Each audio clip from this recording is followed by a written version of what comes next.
Hello, everyone. Welcome back to Cornhole Culture. I am your host, Miguel Villa, and in this episode, I have Tyler B. I don't want to botch up his last name, so Tyler, how you doing?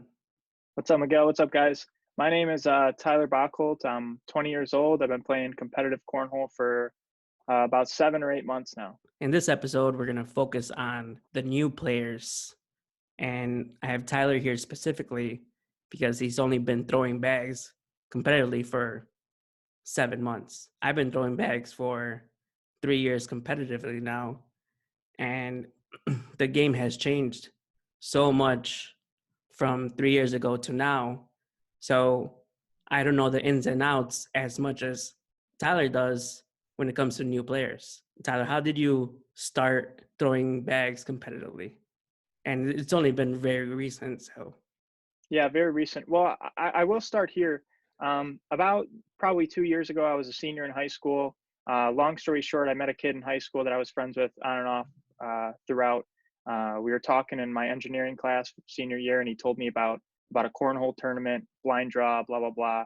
Asked him how a blind draw worked. Didn't know people actually had bar tournaments and blind draws, and kind of explained how it worked, and said you should come out on this Monday. So I went out on the Monday, met a couple people that I'm in the same circle that I still throw with. Um, but through that, I met a couple people in specific. Vince Passione, he'll be pretty significant throughout my come up or exposure, I suppose. But just through my friend telling me to go there, I met Vince, met some other people, and I played probably twice a month for 4 months or so. Took a break for about a month about a year and a half, and just recently, probably 8 or 9 months ago, Vince Passione hit me up and he was like, "Hey, man." He was just hitting everyone up, everyone in his contact list, trying to get people to come to his new blind draw spot out in Crest Hill. And I'm like, man, I haven't played bags in a while. Haven't talked to Vince in a while. Sure, I'll go out and play this. I'll go try it out. Found out it was an ACL event. Had no clue what the ACL was. Had no clue how the points worked. So we started talking more. I was super interested. He was telling me about regionals and all this stuff.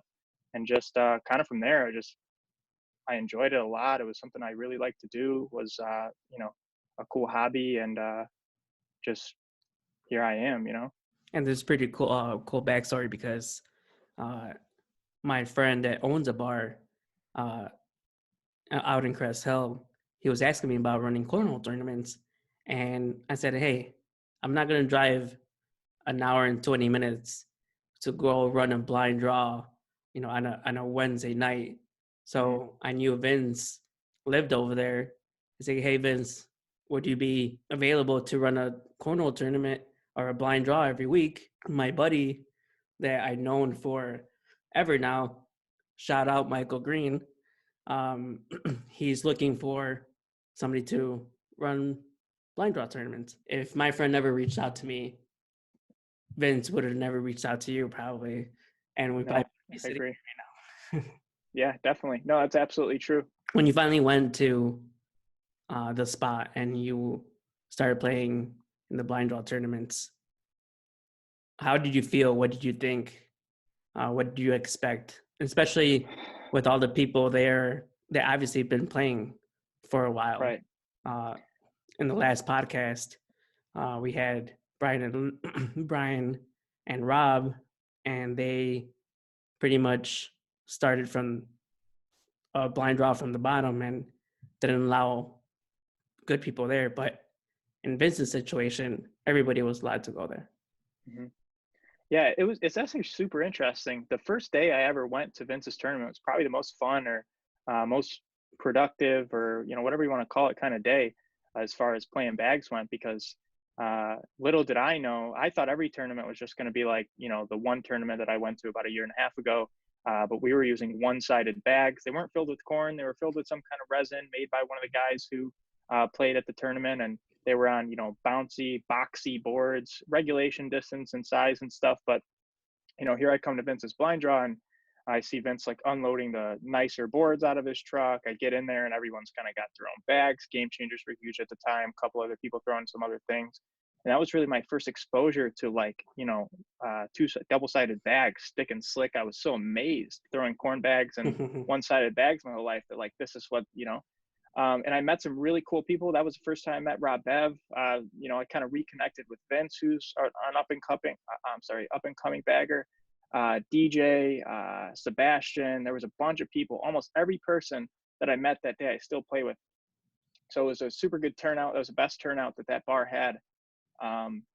Super productive, and I felt, awesome. Like, man, this is sweet. I'm having so much more fun than I used to have. And I used to have a lot of fun, Right. there's so many people here, twice or three times as the big of a turnout I was used to. It was awesome. I was so ready to get into the tournament. Didn't really do that good in the tournament. Don't remember who my partner was. I don't remember what bags I threw.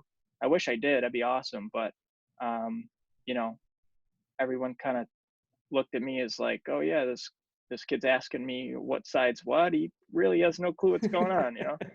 So it was pretty evident off the bat, and I really wish I remember who my partner was, but that was a lot of fun.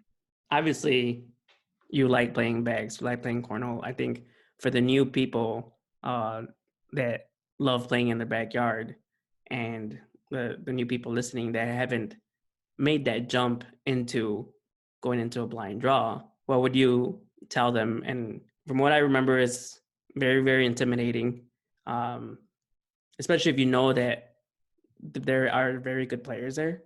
Yeah, Um, and again, you're brand new, so you might not even have bags, ACL approved bags that you could throw, or you don't even know what bag selection.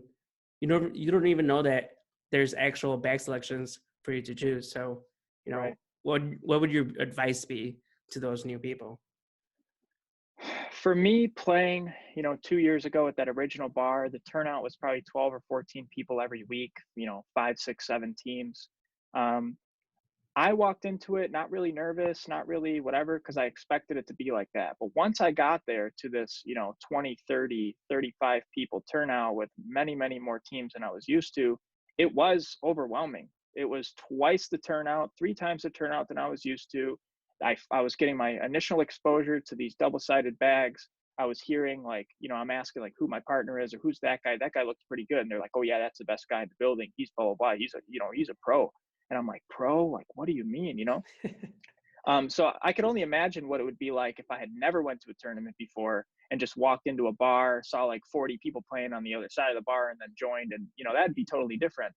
So I did have a little bit of I did kind of have a little bit of a feel for how it went down, but like I said, I was not ready for that.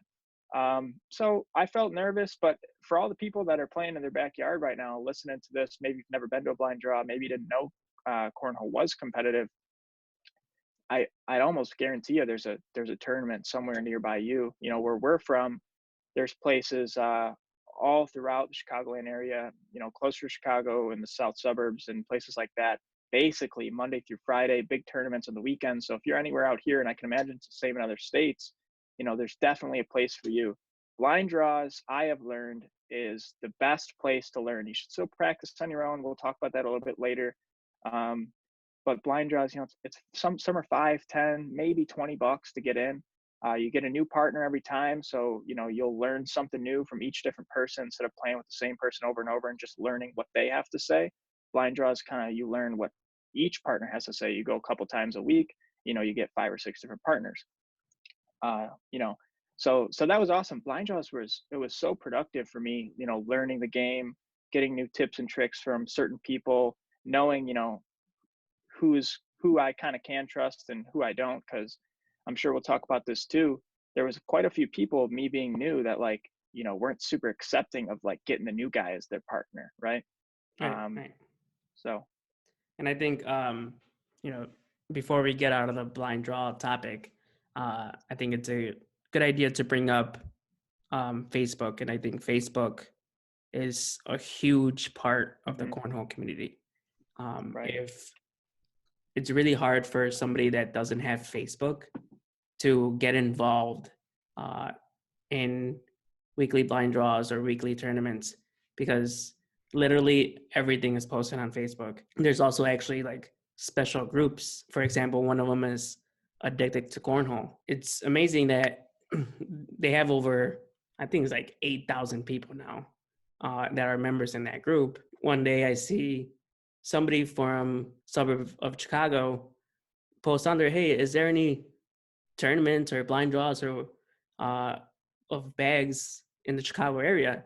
And Chi-Town Baggers has been around for 3 years already, and this was just about 6 months ago. It's like it was very surprising to find somebody through that group that has never heard of for Yeah. us before. So it showed me that we have a lot we have a lot of work to do, just market wise, and just letting people know, hey, we're out here. And I think throughout the nation it's the same thing. A lot of people don't know what your cornhole group is in your area, Yeah. and a very good source is Facebook. Other new people, if you don't have Facebook, some people here made a Facebook so they could keep up with cornhole. Yeah. The older guys that don't need a Facebook, they just made it so they could keep up with cornhole. Yeah, I wish I could tell you how much I used my Facebook before Cornhole. Never hadn't had a post in probably 5 or 6 years. Okay. The typical all the other popular social media, but now I'm back and it's one of my most used to watch some of the live streams to keep in touch with what's going on and tournaments wise and stuff like that.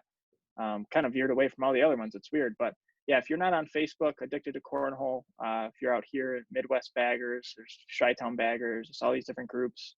Like I said, almost guarantee wherever you are, there's something pretty close. Right, right. Now I want to talk about you finally found your cornhole group in your community.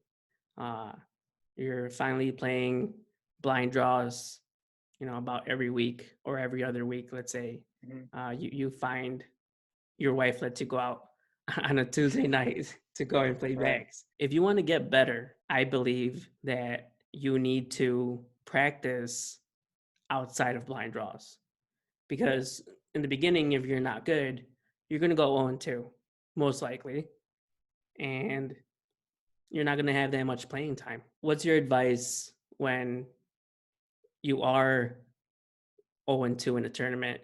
You're brand new, you don't know a lot of people. What would you say that a new person needs to do to kind of step their game up so when they do go to blind draws, they at least win a couple games and hopefully Yeah. win the tournament?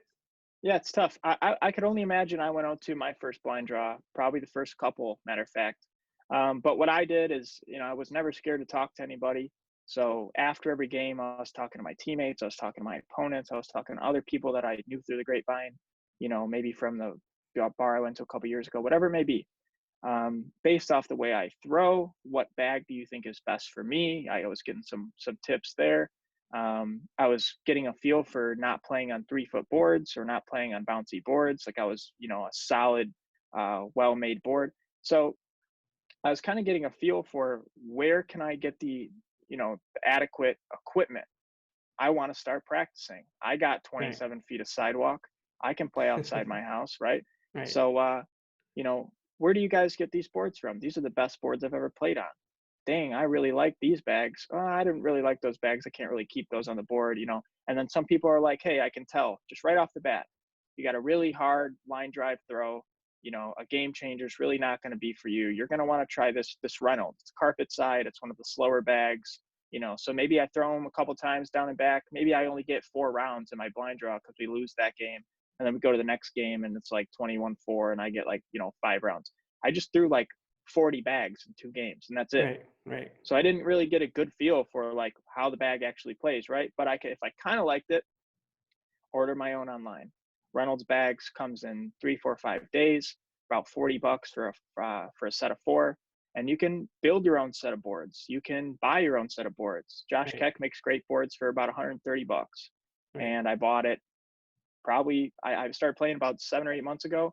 I probably bought it 7 months ago. As soon as I got into it, got a good set of boards, got a couple sets of bags, and I just went from there. It's exactly the same thing I've done with any other thing that I've ever loved or wanted to be good at is, I got to get better somehow, right? I got to practice. I got to ask the people that are good at what they do, why are they good at what they do? What makes them good? How did they get good? And then just kind of try and mock it. It's really all you can do. Right. I know. And for the older players, for the veteran players that are listening, uh, it is very. I always bring at least 10, 12 sets of bags with me to every blind draw I go to, because I never know if somebody new like Tyler's comes along and doesn't have a set of bags, wants to try all types of bags. And I think it's our the veterans and the pros, it's our responsibility to grow the game and to help the newer players um, through through this. And I think that they need to or we need to, you know, cater to the new players as much as possible. You know, not baby them or whatever, but whatever you can do, you know. I could Sure. easily let a couple players borrow some bags to take home, and you know, as long as they return them, I'm fine with it. You know, now they don't have to spend the money for a bag that they're probably not going to use anymore, Hmm. or that they don't like, so they're going to try something else. And I think that it's our responsibility to try and cater to the new players as much as possible, because I see it like you're going into a poker tournament or poker cash game, and you have your sharks uh, sitting on the table, and you know, like the movie Molly. Molly, her job was to make sure that the sharks, the very good players, had people there all the time. If Hmm. us pros beat up on the new players and do not teach them and do not guide them, they are not going to come back. And now you're hurting the game even more, because you know you're not going to have people to play against in the long run. Right. um, every single time I get somebody new, I try to teach them as much as possible. We might go 0-2, but I want to make sure that that new player has had the best experience in that blind draw, because I want them to come back, and I want them to get addicted to the game as much as I am. You Hmm. know, I know that there is a lot of guys out there that do not like new players coming. Uh, and I think it's very selfish. And um, I don't know if, Tyler, you had experiences on both ends, having a partner that didn't want you as a partner because you were new, Yeah. or you know, somebody as a pro, or somebody that was very helpful. You know, did you have those types of experiences in the beginning? Yeah, quite a few. Off the top of my head, I have absolutely been more welcomed than I have, turned down. There has been, a handful of times where I heard the person hemming and hawing that, I got the new guy, there goes my $10, or, you know, um, but I would say it's the cornhole community. 9 people out of 10 are gonna, welcome you with open arms, try and allow you to get better. But there's just always those people there that are there for the wrong reasons. They want to win every tournament. They want the local points. They want the, $100 prize pool. They whatever it may be. Um, so I can think of a couple times where I got a partner and just started, throwing unnecessary airmails and doing all these crazy shots because he thought he had to score all the points. And it was kind of like, okay, yeah, this guy doesn't trust me. Should he trust me? No, probably not. But should he play like this because he doesn't trust me? No, right? No, Right. not at all. So on the other hand, I have had very good partners, people that have kind of taken me under their wing and, hey, try this, even opponents, even people on the opposite side of the board as me that I'm playing against, throwing against, in the middle of a round, have Right. been, I'm thinking, what shot should I do here? I don't really know. I have no clue what to do. Probably just an unexperienced player would just probably put it somewhere on the middle of the board and just be like, okay, yeah, that's cool. But when you get experience, that just, you know, laying up is kind of rare. You're always looking to push some bag closer, or get some kind of positioning. And as an unexperienced player, you have absolutely no clue that that stuff even exists. You don't have the the same mentality of, all these people trying to bring this bag back or bully this bag out of the way or stuff like that. So I've had quite a few teammates and opponents tell me, you should probably do this. And when I have a teammate on the other end saying, you know, go slick side, go right through the middle, try and split these two bags and do this and do that. As a beginner, I probably hit the shot a very low percentage of the time. But when I did hit the shot and I did what they told me to do that I didn't even think was possible, I'm like, man, he's right. Man, that was awesome. Man, that was pretty cool, right? Right, So right, you start building up more confidence and you start building more trust in your teammate by, okay, he trusted me to take that shot. I hit that shot. I know I didn't let him down. Other times you let him down and there's two ways to go about it. Or, oh, that's okay, buddy. Next time, let's try it again. And at right, the end of right, the game, there's two ways to go about probably losing the game: is walking away and being like, GG, or being like, hey, man, I saw that you tried, good try. You're getting better, blah, blah, blah. So I've definitely had a handful of both experiences.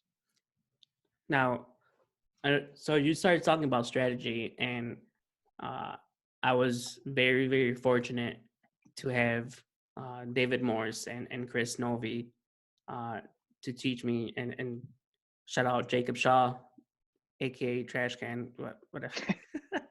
But uh, they taught me so much strategy that I never knew when I was coming up. Uh, and I think, and you have new players now don't really need a, I guess, mentor as much as before, because now you have all these YouTube videos. You have the ACL Digital Network. You have Trey doing his um, film room, and Right. and you have Trey analyzing the sport, from top to bottom when they're playing on ESPN. And I think before we never had that, and you Right. needed somebody to teach you that. Hmm. Um, I try to teach strategy as much as possible to players, but now you could easily get that through YouTube. You could easily get that through the ACL Digital Network. How many hours of videos have you watched in the past 7 months of Oh like, my gosh, man, I have looked up Cornhole, ACL, other, organizations of Cornhole, and whatever came up. People I had no clue, people playing in their backyard. I've watched the ACL 7-hour live streams going for picking and choosing of like professional names that I've seen before and watched great games. And, I even saw myself watching like videos from 8 years ago right? and anything I could find. Then I came across ACL Digital Network, best couple dollars a month I've ever spent. I watch it all the time. I rewatch games I've watched so many times. And I watch a lot of you know, uh live streams, ghost games. It's the exposure is getting pretty insane. Everyone's videoing almost every game that they play now. Whether it's, a live stream or on the main stage of the ACL, whatever it may be. But honestly, 5 or 6 hours a week Wow. Yeah, and for that's about 20 hours a month for 7 months, about 140 hours. Yeah, it's a good amount of time, definitely. I think new players don't don't really know uh, how much experience you gain just by watching videos. Even if Yeah, you're not playing, it's like me watching Fortnite, somebody play Fortnite on Facebook, and you know, now when I play Fortnite here and there, I know where to go or where the chests are, yeah, or how to build this, or how to defend against, because I seen somebody else do it. yeah, Um, and I think it's the same exact thing with all these Facebook feeds that everybody's doing now. Again, I think the ACL Digital Network is the best you can go to. Or yeah, as a beginner, you want to watch as much film as possible. I think that's, I guess my number one tip out of all this would be watch video over and over again. Watch the strategy of players, get ACL Digital Network, because it does help your game. You only been playing for 7 months. Somebody would assume saying, oh, he's probably just either a social or competitive player. Where do you stand now, 7 months later? So, walk me through your first regional till your last national, because you actually been to a national, right? I've been to one national. I went to Florida this year. Looked forward. I was about an hour away from Cleveland until we found out it was canceled. Right. Drove about 4 hours back. It's about a 9-hour trip. Didn't get that one, but I'm looking forward to going to the rest. My first regional, it was outside. It was, Vince Passioni is who I went with. We played advanced doubles together for my first time. He was Yeah. telling me, I've never played anything less. He's like, I've never played anything less than advanced. When I first started, there wasn't, different groups or different levels. So I played just in the whole level, like the one level. But when they came out with the levels, when they came out with social, competitive, and advanced, I always played advanced because I was way too competitive, blah, blah, blah. And I think you should too. And I was scared. I saw some of the guys like David Morris, like Miguel, like, Sebastian, Tom Gorski, Gary Stelter, all these people. Man, I can't beat them. So I'm like, Vince, I want to trust you, dude, but I just know I got no shot. I'm going to play competitive. So I signed up for competitive. I ended up going maybe 3-2, 4-2. I took second place. I lost Very good. Mike Borla. He's a great shooter out here. Probably belongs in advance, but he won't admit it. So I was really proud. And then me and Vince, we took fourth in advanced. We did pretty well. I think we went 1 or 2 games in the winners bracket, got dropped down, 1 or 2 games in the losers bracket, and loser semifinal, and that's where we stood. Since then, I played one more competitive regional. After that regional came my first conference, biggest cornhole tournament I've ever imagined. Couldn't have dreamed of a tournament being that big. It And was this so was nuts. and this 60 was the sets of boards. Michigan. And This was the Michigan conference, right? yeah, Great Lakes Conference #1. It was in Michigan, right? Yeah, like I said, like 40 to 60 sets of boards, hundreds of people. I was scared. I played competitive again. I went 0-2 in competitive singles. Man, my confidence level dropped so much. I knew Miguel, pretty good at the time. I knew David Morris. I knew Vince. They were all telling me to play advanced. I'm like, no, I'm scared. I'm playing competitive. And I'm not usually scared. I'm pretty competitive, but I just see these guys, especially with all the pros being in advanced, right? I'm like, I got no shot.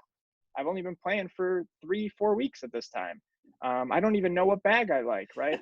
So I went 0-2 in singles. I played advanced doubles again. Luckily, I was able to, Miguel hooked me up with a good partner. Me and Will Madsen went 2-2 in advanced doubles. So I went, 2-4 that day. I lost more games than I won. Didn't really feel productive, but I got some more exposure. I met some cool people. Since then, bunch of regionals, pretty much played advanced from there on out. Back and forth between a couple partners, played with Vince. Now I play with Miguel. Advanced singles, it's a tough regional out here. David Morris, Jay Rubin, Miguel, Sebastian, all those people I named before, they're still there. So I'm just trying to place one of these times. Still never placed, but I went to my first national in Florida in January. I got some national level exposure. The tournaments just got bigger. Couldn't believe it. Advanced singles 3-2. Advanced doubles, me and Vince took 4th place. That was Fourth really place yeah, in the national, and you our wanted to first play game. competitive. Yeah, I did. No, I did. I actually when I went to nationals, I signed up for I was signing up for competitive singles, but I was gonna play advanced doubles because Vince obviously plays advanced. He's really good. I found out that they were both at the same time, so I had to play advanced, and I was nervous. I was pretty scared, right? So whatever day it was, I believe it was Friday. lost to two pretty good people, Kyle Hutley and some other guy. Devils was the next day, our first game, 8, 9, 10 in the morning. We played Steve Bernasette and Pete Solsky, guys that we basically flew out here with, guys that we play in the regionals all the time. And we lost like 21-6. And we looked at each other like, man, we did not come here to go 0-2. And Vince has never went 0-2 at a national in his life. So it meant a lot to him to like get a win under his belt, right? So he took a deep breath. We stepped back. We talked about what we did wrong, what we can do better. We looked at who we played, watched the game that they were playing before we played them. We won 8 straight in the losers bracket. Played for about 3 or 4 or 5 hours straight. Got to the losers semifinals, and we lost to the brothers, who ended up double dipping King of the Hill like 21-4 and 21-6. Wow. So they just didn't miss. They played much better than we did, but to go, on the weekend like 11-4, that showed me like, okay, I can do this. I'm not there yet. I'm not, maybe I can't place my regionals back home, and I try and justify it like, well, you're playing against pros, blah blah blah. Since then, from January to now, I just got a whole different kind of mentality. Confidence is not through the roof, but I'm a little bit more confident in myself Right. to hit a shot that I need to hit, or something like that. But I know I'm not where I want to be. So just practice, playing in some virtuals, doing some deck rounds, trying to see where I stand, and looking forward to getting back to some live action. Yeah, and I would say me and Jacob Shaw know really well going 0-2 in the national. Good one. But yeah, I think, you know, newer players, you guys listening, uh, don't be scared. You know, play, go to blind draws, go to regionals, play where you want to play. If you're feeling like you're a competitive player, play competitive until you get better. Yeah, But always look forward to, advancing. Always look forward to growing. yeah, Um, Especially if you love the sport. I think it gets more and more fun. Uh, once if you're committed. I think it's amazing. All these guys, we have some guys from Chicago that they want to play deck rounds. We were playing deck rounds earlier, uh, and these are competitive players, and they're not scared to play against us. right. Um, so big shout out to them. I mean, you know, don't be scared. Don't be scared to play. And for the newer players or players that uh, do not have, let's say, a local blind draw or do not have a cornhole group around them, start one. It's not that difficult. Here in Chicago, I think there was about 4 different groups in the you know Chicago area, Chicagoland area. You have A15 Airmail, you have Lake County Baggers, you have Chi-Town Baggers, you have the guys from the South Side. They're not Beltway or Backwood baggers. Bagwood Baggers. I mean, Yeah, so you have all these guys. Um, you don't have to have a huge organization or a huge group, even if it's just 6 of you guys. yeah, Create something, you know, get an area code 312 baggers or whatever. You never know, you might start very very small and you're gonna grow. scale I it up. think, yeah, the game is growing so fast that if you don't have something in your area, I think it's very easy to start a little cornhole community and Yep, grow it. definitely. Yeah, another thing. I mean, I don't like to backtrack, but the ACL Digital Network and doing a lot of studying for new players is crucial. You don't have to watch 5 hours a week, but Right. it definitely helps. It definitely helps. I remember when I first started. The good thing about the ACL Digital Network is that all of the live streams are almost always commentated. So Right. listening to Trey Ryder, listening to whoever else is behind the mic talk about, okay, now he's going to step out here and he's going to bully this bag out of the way. And, when he used to say that and I was new, I was, what do you mean? What does that even mean? He's going to bully this bag out. And then watching him do it and Trey being like, perfect execution, and I'm like, man, that was pretty cool. That's what the guy tried to do. Are you kidding me? And nowadays I'm thinking it before he's saying it, right? Right, So right, really, really came a long way. And that is one of the most crucial things, to really upping your game, to really becoming a knowledgeable player right, for sure. right. All right, so that's what it's like to being a new player. Tyler's only been in the game for 7 months. Pretty much, if you're a new player, go get some equipment. Uh, Go find a blind draw. If you don't have one, create a group Hmm. in your community. Try as many bags as possible. People are selling bags like crazy online, especially on Yeah. Facebook. So you could, very easily get your hand on bags for sure. Hmm. Uh, and do not be afraid to play against good players, and don't let players that are at blind draws for the wrong reasons lead you not to come back. Uh, Yeah. that is not us. That is not the cornhole community. Um, like Tyler said, 90% of the time, it's a great experience. But I would Hmm. say 99% of the time, you have a good experience with good people behind you, teaching you, and guiding you through it. Um, Yeah. because if we see people that are not guiding new players, or they're getting mad at their players, we are starting to say something, because that's not how we got brought up. So now we need to do our part to try and eliminate that as much as Hmm. possible. And new players, we have your back. So don't be afraid. You know, Yeah. I think that, and last thing, the ACL Digital Network, I think it's a great tool for a new player to have to learn as much as possible. Tyler, thank you for joining me on my second podcast. Very excited to keep going. I Yeah. was very nervous the first podcast, and it's getting easier. Yeah. Cool. Yeah, Miguel, thanks so much for having me. It was awesome to be on the show and just talk about some stuff I'm not used to talking about. Awesome.